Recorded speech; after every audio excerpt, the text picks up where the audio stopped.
Chicago. Allô? Bienvenue au podcast Le Monde des Pelletiers. Aujourd'hui, on a Chantal. Puis Macaré. La semaine passée, on a publié notre premier podcast. Avec M. Bertin. Ouais, avec M. Bertin. Fait que là, ben, on s'est dit qu'on allait faire un podcast cette fois-ci pour parler de pourquoi est-ce qu'on fait un podcast, là. Vraiment, ça devrait être notre premier podcast, celui-ci, pour expliquer peut-être notre but de pourquoi est-ce qu'on fait un podcast, puis quoi est-ce qu'on veut parler de. Puis la raison pourquoi on voulait faire ça, ben, c'est pas compliqué. On s'est dit que on veut laisser des traces, c'est certain. Il y a souvent du monde qui veulent nous entendre parler. Il y en a qui veulent pas nous entendre parler non plus. Mais non, c'est ça. Je pense qu'on a souvent des conversations. Je pense que c'est ça qui a motivé Macaré, c'est qu'après l'école, on a tout le temps des conversations comme après l'école avec des collègues, puis il y a des choses intéressantes qui se fait dire. Puis on est du...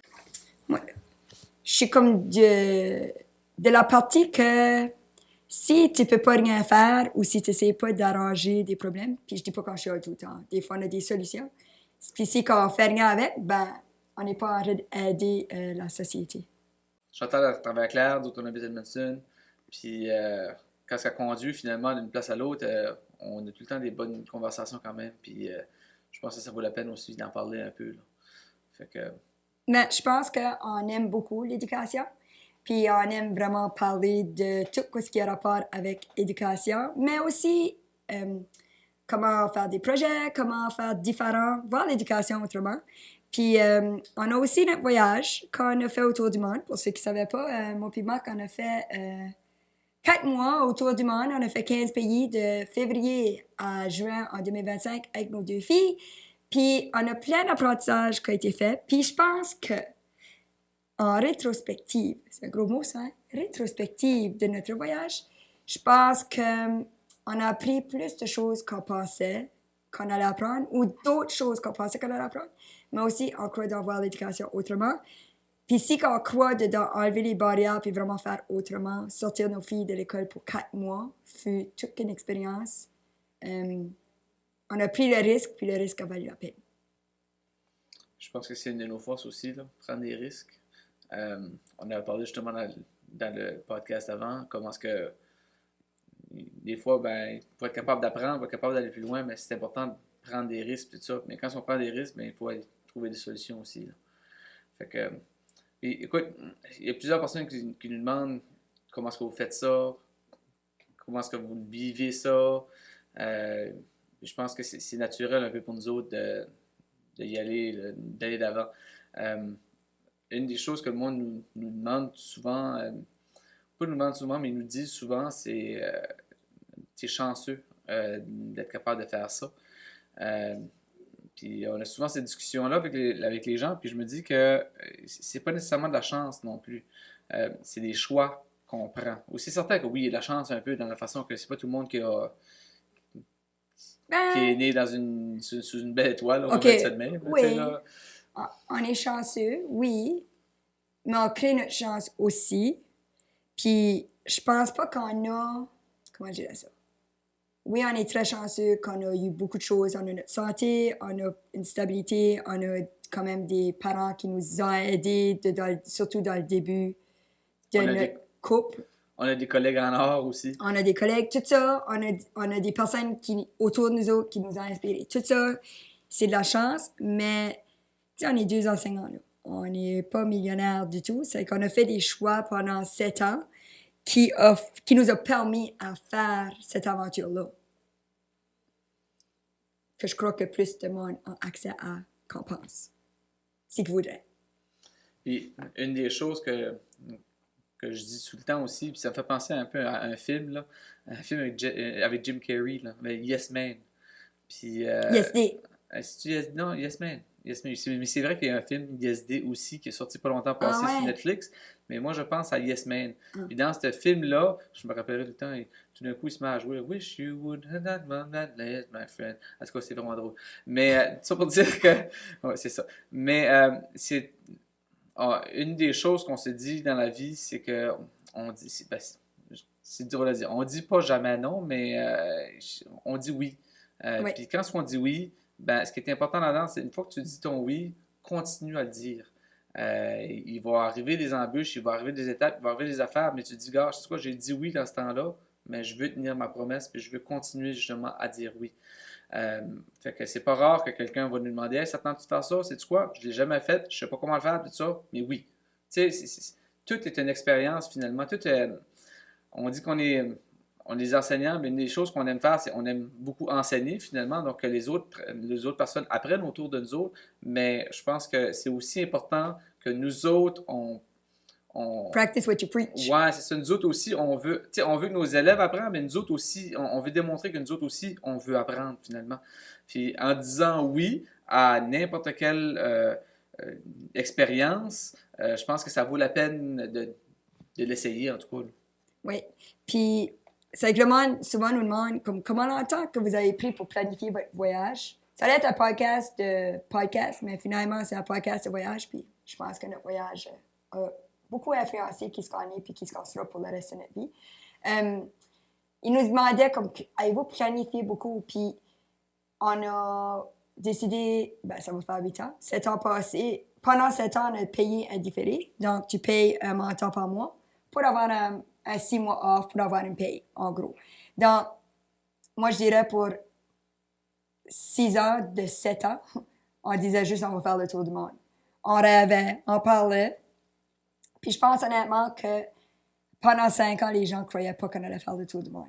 Hein? Tu sentais tout ça avant? Que le monde était comme ouais, vous allez faire le tour du monde. Ouais, peut-être. Honnêtement, Chantal parle un peu plus au monde que moi, là. C'est ça. Ouais, je pense que il y a tout ce côté-là où il y a l'autre côté de... C'est tellement loin qu'ils ne le voyaient pas non plus, là, tu sais, là, puis... Ça sonne irréaliste. Ouais. Ça sonne irréaliste. Ça fait que, c'est ça, pendant 5 ans, on disait juste, on va faire le tour du monde en 2025. On va faire le tour du monde en 2025. Là, les gens étaient tellement habitués à l'entendre que comme en 2022, c'est comme, puis quand est-ce que vous faites le tour du monde? Je suis comme, en 2025. Comme, tu sais. C'est que là, moi, je dirais que les derniers 2 ans, là, le monde commençait à voir comme, il en parle encore. Puis c'est la dernière année que là, on a commencé à planifier, commencé à acheter les billets, mais on ne pouvait pas planifier rien avant que les billets soient sortis. Puis honnêtement, acheter des billets, surtout dans l'état d'esprit ou dans l'état dans le monde qu'on était après post-COVID, acheter des billets plus que 6 mois à l'avance, quand c'est qu'en bouquet, là, c'est plus pareil. C'est un risque, puis c'était pas évident. Là. Tu sais, puis tu dis post-COVID, là, on s'entend que même pendant COVID, on s'est posé la question, là, on va-tu continuer à le faire, on va-tu le faire quand même, ça va être quoi que le monde va ressembler après ce qui se passe là. Ouais. Tu sais, là, fait qu'on gardait un peu nos options ouvertes, c'est certain, mais encore une fois, là, puis je reviens un peu sur ce que j'ai dit avant, on a continué à dire oui, on a continué à faire comme gars. Si ça n'arrive pas, qu'est-ce qu'on fait au lieu, ou comment est-ce qu'on va être capable de réussir, ou comment est-ce qu'on va être capable de aller où notre flexibilité finalement pour être capable de faire comme bon, mais c'est ça, c'est là qu'on va aller ou c'est ça qu'on va faire. T'sais, fait que, encore une fois, là, l'argent se prenait automatiquement aussi. Là, ça se prenait sur notre paye. Fait que juste là, ça fait une grosse différence. Là. Mm-hmm. On avait un congé différé en 2025 qu'on faisait le tour du monde ou pas. C'est ça. Ouais, exactement. Puis là, ben, en continuant là, on a fait comme, allons-y, essayons-le. Puis écoute, on a réussi à faire, en tout cas, j'assume quelque chose de beau, là. Oui, mais t'étais dessus. Ben, ouais, je suis d'accord. Puis l'autre chose, comme on dit, on a juste tout le temps dit on va faire le tour du monde. Ça sonne niaiseux. Si le monde nous demande c'est quoi la plus grosse chose qu'a fait que vous avez réussi à faire le tour du monde, c'est le fait qu'on a dit on fait le tour du monde. Puis on a questionné. Moi, à des points, j'étais comme on le fait-tu vraiment? Comme on a eu peur. Pas peur, mais la montagne de planifier, c'était quand même beaucoup à cause qu'on a tout planifié nous-mêmes. Des fois, j'étais comme, oh my God, on peut-tu juste tirer le bucket? Mais il y avait une chose qu'on s'était mis comme plan. Notre but, c'était de faire le tour du monde. On disait Montréal à Montréal, mais vraiment, c'est Edmundston à Edmundston.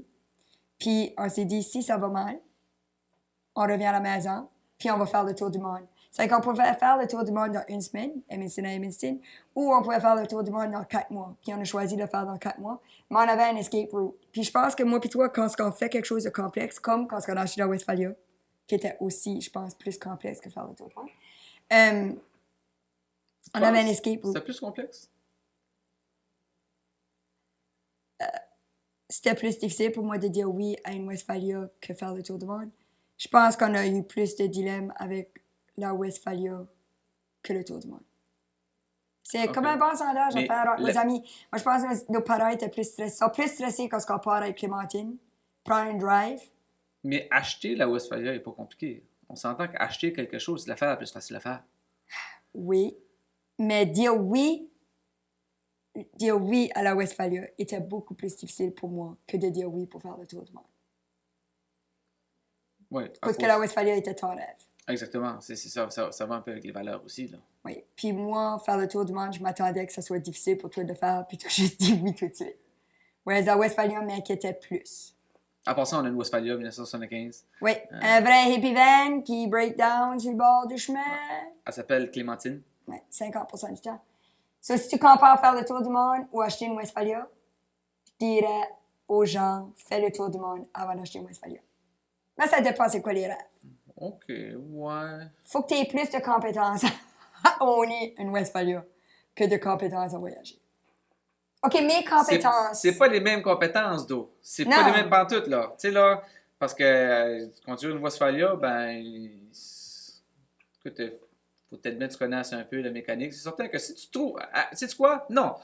T'as vraiment juste besoin d'être capable de trouver des garagistes, des bons garagistes, tu sais, là, techniquement, c'est juste ça que c'est. Ouais, mais... C'est comme, tu sais, là, on se promène en avion, quand tu te promènes en avion puis tu t'en vas, ben, si ton avion break down, ben, ça te prend un bon mécanicien pour s'assurer que l'avion, avant de décoller, soit bien en forme. Excusez-moi, ce n'est pas moi qui est responsable pour l'avion qui break down. Ben, c'est pas toi qui est responsable non plus de la West. C'est toi. Exactement. Qui sait pas quoi ce qu'il fait. Ben, c'est ça. Bon. Mais tout ça pour dire que souvent, on disait on peut faire le tour du monde, puis la Westphalia était probablement le plus gros challenge avant de faire le tour du monde à cause que, on se le cachera pas, Clémentine est remplie de problèmes. Mais, qui veut dire qu'elle est remplie de solutions. Puis faire le tour du monde, tout le monde pourrait dire qu'on a eu des paquets de problèmes, puis que la pire chose qui nous est arrivée, c'est pogner des poux. Je vais vous le dire en tant que voyageuse, perdre les passeports jour 1, c'est pire qu'avoir des poux. Mais pour nos followers, avoir des poux, c'était la pire chose qui pouvait nous arriver. Ça, c'est une chose aussi que tu apportes un peu, là. Il y a tout le côté de la relativité, là. Tu sais, là, avoir des poux versus, je sais pas moi, vomir ta vie, là. Tu sais, là, pendant 24 heures, pendant 48 aussi fait heures. ça. Oui, c'est ça. Mais, tu sais, ou avoir des poux versus manquer un avion. Ça, on n'a pas fait ça. Non, mais tu comprends ce que je veux dire, là? Comme, il y a aussi ce côté-là, là. Tu sais, on s'entend. Avoir des poux, oui, c'est plate, c'est tannant. C'est pas dangereux. C'est ça que je dis, c'est pas life-threatening, il n'y a pas de problème nulle part, autre que, ben, c'est tannant, puis il faut se laver les cheveux. Puis en passant, avoir des poux en Angleterre, c'est vraiment pas la même chose qu'au Canada. Oui, parce qu'au Canada, on en a déjà eu aussi ici. On est allé, je me rappelle, c'était un dimanche. Puis, ça a passé beaucoup de choses dans la famille cette journée-là. On a eu un chien qui est mort. Puis on a eu une attaque de lutin aussi dans l'Amazon. Puis c'était COVID. Anyway, oui. C'est ça. Puis, mais tu sais, je suis allé à l'épicerie. Puis quand je suis allé à l'épicerie, pas à l'épicerie, mais à la pharmacie. J'ai demandé, j'arrive là, puis j'ai dit, hey, je peux-tu avoir, comme, on a des poux chez nous. Elle dit, OK, ben parfait, qu'est-ce que tu veux? Je dis, donne-moi tout, qu'est-ce que t'as, comme vide la tablette, je vais tout acheter. J'ai sorti de là, je pense, j'avais comme 400$ de produits pour arrêter les poux. Puis quand on avait passé. Honnêtement, c'est vrai, on n'a pas eu. On avait juste monté plus aussi, là. Oui, mais on a été d'acheter une autre bouteille la semaine d'après. Oui, puis tu sais, puis vois-tu que son temps en Angleterre, j'étais 10 $ pour une grosse bouteille qui était trop grosse pour nous quatre. Puis ça tué. Les poux canadiens, là, c'est pas tuable. C'est parce qu'on est Canadien. C'est comme, tu sais, là, si on prend la définition d'un Australien pour un Canadien, ben les poux canadiens doivent être comme que les Australiens voient les Canadiens. Ouais, je ne sais pas. C'est soit le produit d'Europe qui était meilleur ou les poux qui sont moins forts. Ça brûlé. Mais c'est correct. Je sais pas pourquoi est-ce qu'on parle de poux. Ah, encore une fois, c'est que notre voyage a eu beaucoup de problèmes. Non. On aura encore beaucoup de problèmes, non. on a rencontré des problèmes. Sauf qu'il y a des petits problèmes qu'on a rencontrés, Stéphane. Il y a des gros problèmes qu'on a rencontrés. Il y a quand même eu des choses que si tu m'aurais dit « ça va arriver pendant ton voyage », j'aurais eu vraiment peur de partir. Peur des passeports. Les visas du Vietnam qui ne fonctionnaient pas. Tous les deux pognaient la gastro. Pas en même temps. Ou être à Thaïlande sans rentrer en détail, mais pas avoir accès à une toilette et prendre le choix de l'océan pour une situation. Des poux. Se faire voler ton wallet. Ouais. Puis en passant, là, tout ça, toutes ces anecdotes-là, je suis certain que vous allez l'entendre dans les futurs podcasts aussi, tout ça. Mais pour ceux-là qui voudraient peut-être aller voir aussi, on a notre page Facebook. Là, sur la page Facebook, Le Monde des Petits, tu peux tout voir un peu. Chantal a justement eu la très bonne idée de publier à tous les jours aussi avec des photos et tout et tout. Puis je pense que c'est aussi c'est une belle façon de penser un peu à qu'est-ce qu'on a fait aussi. Mm-hmm. Puis je pense qu'une des raisons aussi pourquoi est-ce qu'on fait ces podcasts ici aussi, c'est que la semaine passée, les 2 dernières semaines, Chantal et Bertin, ils ont eu la chance de se faire filmer finalement par un collègue à moi, là, avec Scott, finalement pour Labo Créatif. Puis en gros, c'est une histoire le ministère voulait être capable de highlighter certains enseignants qui étaient vraiment cool. Mais avec ça, c'est vrai, je t'ai prêt à filmer Chantal tout de suite. Là, je saurais me piquer les ongles puis tout. Moi, c'est correct. Je viens de changer. Côté nez. Ouais, je suis encore après à essayer de patenter ça, ces My goodness. En tout cas, tout ça pour dire que c'est ça. Fait que là, Chantal a eu la chance de se faire interviewer et tout ça. Puis pendant ces interviews-là, on parlait après ça. Puis on a réalisé un peu que se faire interviewer, se faire poser des questions comme ça, avoir des discussions comme ça nous permet aussi de réfléchir un peu sur qu'est-ce qu'on a vécu, mais qu'est-ce qui va se passer aussi, etc. Puis un des constats que Chantal avait, puis un peu que tout le monde avait aussi, je pense que c'est important à tous les enseignants, justement, d'être capable de vivre un peu ce côté-là, essayer de repenser un peu à comment est-ce que j'étais, comment est-ce que je suis aujourd'hui, comment est-ce que je pense que je vais plus loin aussi.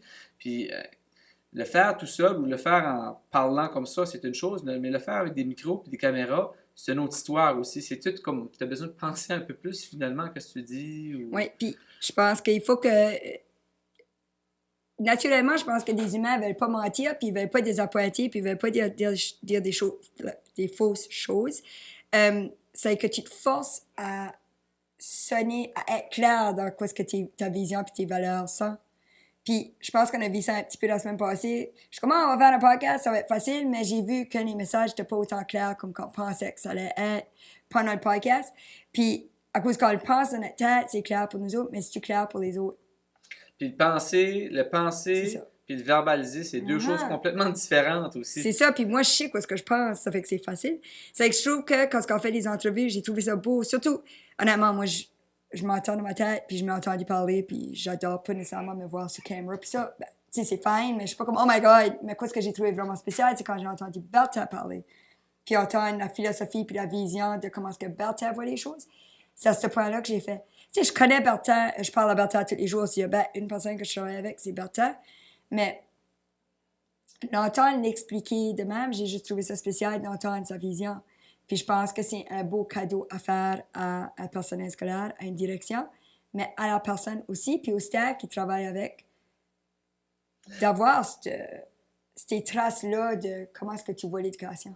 C'est curieux quand même, hein, parce que on se dit, on travaille avec ce monde-là, qui sont autour de nous autres, on y parle à tous les jours, dans les salles des profs, dans les cadres de porte, dans leur classe, à porte fermée des fois. On a des groupes Facebook, puis on s'écrit des niaiseries, puis des affaires de même. Mais en même temps, c'est pas tout le temps qu'on sait vraiment où on est capable de les entendre, où on prend le temps finalement d'écouter ces choses-là aussi, puis de se partager un peu ces visions-là, puis ces choses-là aussi. Là. Fait que, ouais, je pense que le fait de faire un podcast tout de suite va aussi nous permettre à à faire ces réflexions-là aussi. Puis en même temps, à parler avec ces gens-là qui sont autour de nous. Fait que, en gros, c'est certain que la semaine passée, on avait Martin, puis je suis certain qu'il va revenir aussi éventuellement. Ben oui, venir expliquer quoi ce qu'il a fait à la retraite. Ouais, c'est ça, exactement. Mais en même temps, on invite les personnes aussi, si ça lui tente, de venir jaser avec nous autres, de partager ce qu'ils pensent, etc., leur vision. Puis on parle d'éducation, mais il faut garder en tête que quand on parle d'éducation, on ne parle pas juste de ce qui se passe à l'école, mais qu'est-ce qui se passe un peu partout aussi. On est tout le temps après à apprendre quelque chose. Justement, hier, j'ai appris que mes tires étaient prêts, mais ils n'étaient pas prêts. Il y avait juste des clous dedans, mais j'avais jamais réalisé qu'il fallait qu'ils mettent des clous pour être capable de mettre mes tailleurs par ça sur mes rimes. C'est une autre histoire par rapport. Mais tout ça pour dire que dans la vie, tu sais, on apprend tout le temps finalement. Oui. Puis, je pense que la raison qu'on veut faire un podcast, c'est qu'on est entouré. Encore une fois, moi, puis Marc, je pense que peut-être Natacha Vautour va dire que le mot passion, c'est un gros mot. Mais je pense que c'est safe de dire que moi, puis Marc, on est quand même des grands passionnés d'éducation, puis de voir les choses autrement. Puis quand on parle d'éducation, c'est aussi comment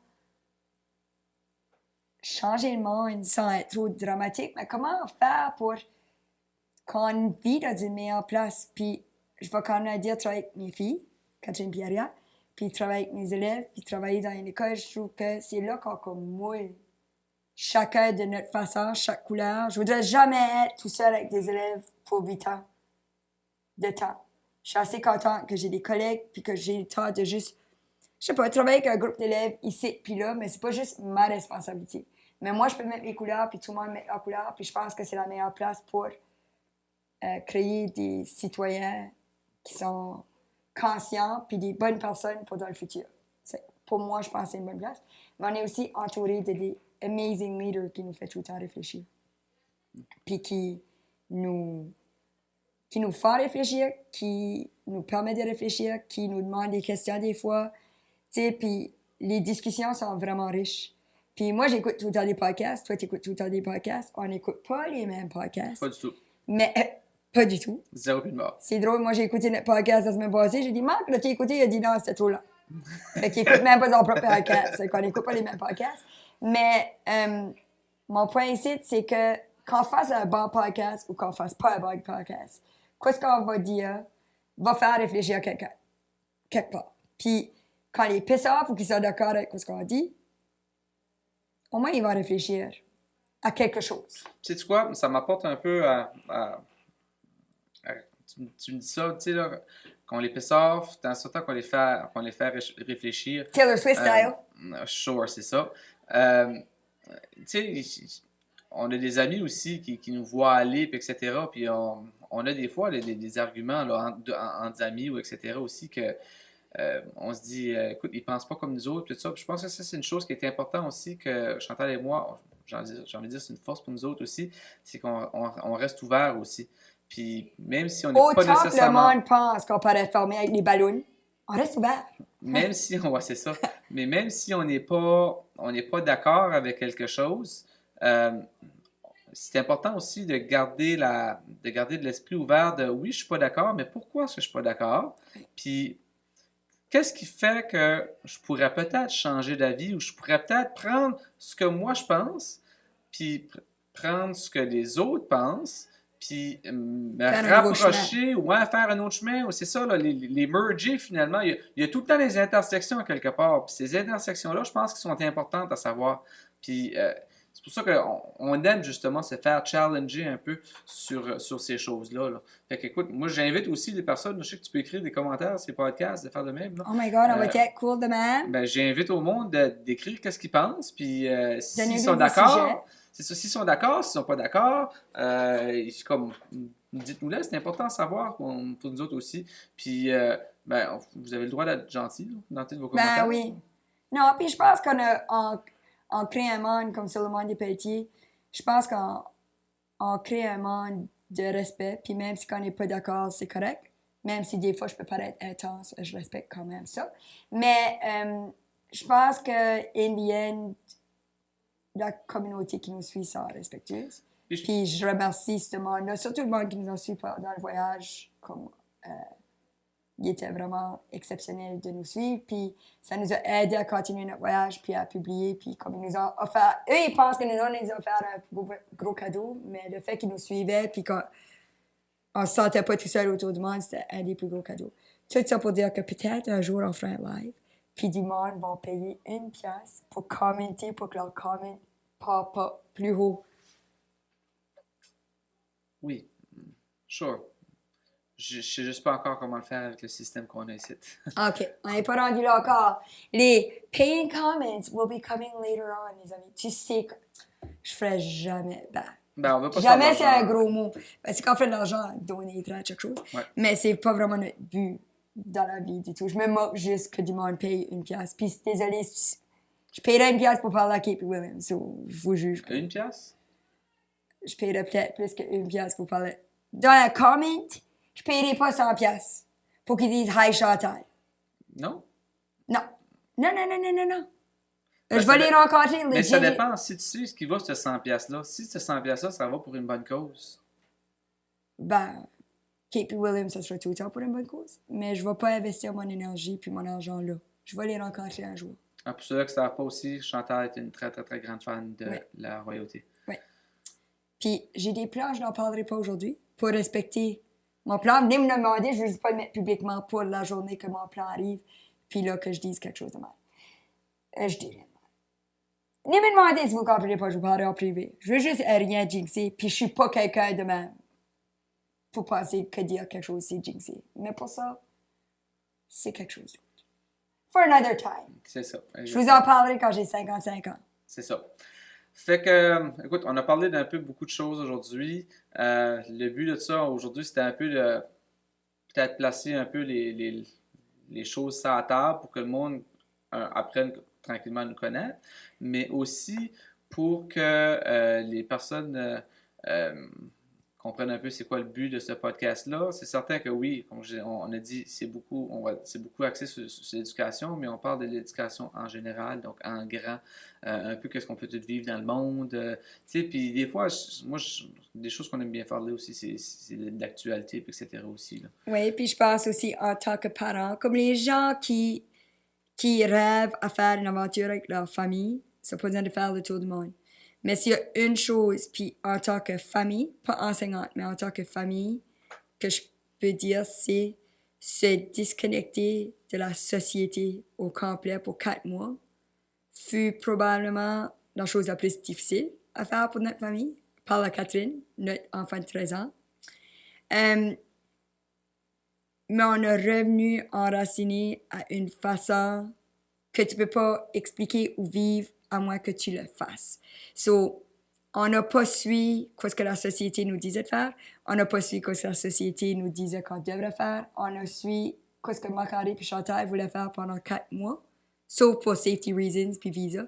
Puis, si quelqu'un peut se permettre de déconnecter de la société de même pour un bout, puis vraiment, on dit 4 mois, mais c'était 6 mois, parce que notre été, on était encore déconnecté avant de retourner au travail. Ça nous a apporté une simplicité, puis un calme, puis un... Qu'est-ce que tu dirais? Ça t'a apporté quoi? Être capable de dire qu'on a fait le tour du monde? Non, non. C'est ça. Non, non. Oui. Ben oui. Non, non, ça apporte un autre œil. Un autre œil sur qu'est-ce que tu vois, qu'est-ce que tu connais.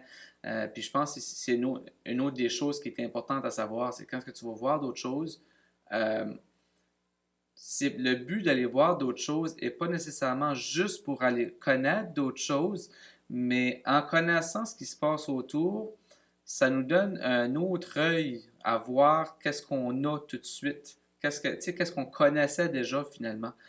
Puis je pense que ça, c'est quelque chose qui est quand même très important aussi.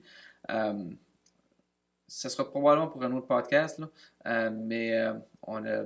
Quelques années passées, on avait enregistré, on avait fait un projet de recherche avec l'Université de Moncton, puis justement, une des choses était comment est-ce c'est difficile de créer si on ne sait pas déjà quelque chose, mais en tout cas, c'est ça.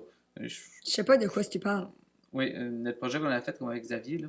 Ah oui, mais ok, oui. La recherche, oui. Oui, exactement, c'est ça. Oui. Puis je pense que aller voir ailleurs, finalement, fait que tu comprends plus qu'est-ce qui se passe chez toi aussi. Puis je Oui. parle de chez toi, mais c'est pas... Canada, c'est dans la maison, dans la société. Puis, on va finir sur ça. À cause, ça fait quoi? On t'a 31 31 minutes. Moi, des 32. podcasts ou 40 minutes. J'aime ça. J'ai trouvé ça intéressant que partout autour du monde, le monde nous demandait, vos filles puis l'école, qu'est-ce qui se passe? Comment est-ce que comment ça est sorti les filles? Puis, on s'entend que sur le chemin, des enseignants, dans le subway, et on a parlé du monde, là, quand ils savaient qu'on faisait le tour du monde. Puis, ils demandaient comment ça avait fait, qu'est-ce qu'ils vous enseignaient. Puis, ça prenait pas 2 minutes qu'après ça, on parlait de notre philosophie de non, on prend pas les programmes d'études. Puis, je dis, c'est de la façon la plus respectueuse. Nos filles ont le reste de leur vie pour faire les programmes d'études. On a le reste de nos vies pour enseigner les programmes d'études. On n'allait pas prendre cette expérience ici puis le rapetisser au programme d'études. Comprends-tu? Comme le tour du monde puis notre voyage puis nos expériences étaient plus gros que nos programmes d'études. Puis, je dirais que 99,9% du monde dans le subway, sur le bord du chemin, dans les écoles, on a rencontré des enseignants, étaient tous d'accord avec ce qu'on disait. Qu'on apprend plus sur le tas que dans une salle de classe. On est 2 enseignants passionnés. Je n'enlève rien de ce que les enseignants font. Mais ce qui m'a fait réfléchir, c'est que tout le monde a dit ils vont plus apprendre dans ces 4 mois-là que dans une salle de classe. Je le doutais un peu. Je peux confirmer à 2000% que nos filles ont plus appris.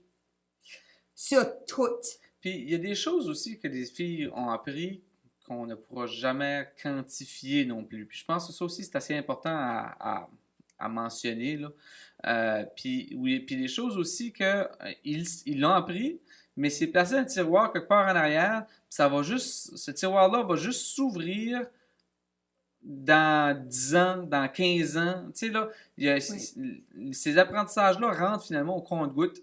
Puis je pense que c'est quelque chose qui est intéressant aussi à voir. Puis ça va un peu chercher une dernière chose qu'on a lue, qu'on a déjà réalisée. Tu vas voir des conférences, des affaires comme ça. Tu peux aller voir la même conférence 3 fois, mais toutes les fois que tu vas voir la conférence, tu vas apprendre quelque chose de nouveau.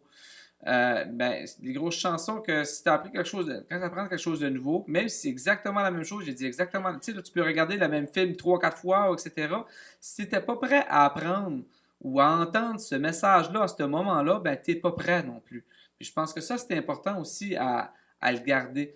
Fait que, tu sais, puis des fois, on l'entend, mais on n'a pas été capable de le processer. Des fois, il faut que tu le vives aussi. Puis je pense qu'il y a ce côté-là aussi qui s'est passé pendant notre tour du voyage, autant pour nous autres que pour les filles. C'était justement, on a appris des choses, mais ces choses-là, ça va continuer à rentrer au compte-gouttes. C'est comme les cadeaux. Ouais, exactement. Puis ça, qu'est-ce que les filles ont appris, puis notre expérience d'enseigner. À cause qu'on n'a pas fait du homeschooling, on a fait du world schooling, qui est tout qu'un autre monde, puis on fera un podcast sur ça. Mais je pense que le plus gros cadeau, il y a 2 choses. Puis ça va comme ça contredire ce que je veux dire. On a réalisé en Nouvelle-Zélande que nos filles jouaient dans des parcs. C'est comme si on a mis sur pause, puis Catherine a 13 ans, Aria a 10 ans, Aria aime encore des parcs, mais Catherine allait jouer avec Aria dans les parcs. On s'est gardé, puis c'est comme si on a rajouté 4 mois d'enfance. Parce que nos filles sont adolescentes dans les prochains mois, dans les prochaines années. Puis on ne fera pas un autre gros voyage de même. C'est comme si on a eu 4 mois d'enfance, de famille, d'enfance. C'est comme presque, puis je le dis avec fierté et non tristesse, c'était comme clôturer leur enfance, ce voyage ici. À cause Catherine est adolescente. Aria est encore enfant, mais a vieilli vite avec sa sœur. Puis l'autre chose, je dis qu'on a comme retourné à l'enfance, mais l'autre chose que ça nous a donné, ça a donné à nos filles une maturité extrême que encore à tous les jours, je réalise comment est-ce que je suis convaincue qu'ils ne seraient pas autant responsables et matures que ce qu'ils sont tout de suite. Puis ça, c'est probablement le plus beau cadeau qu'on aurait pu se donner de toutes. Alors, sur ces beaux mots, merci de nous avoir écoutés. Puis, si vous avez quelque chose, vous voulez nous parler, vous voulez envoyer un message, des commentaires, allez-y. On va vous lire, puis on va vous répondre. Si ça nous tente! C'est ça. C'est bon. Merci beaucoup. Bonne journée. Bye. Salut.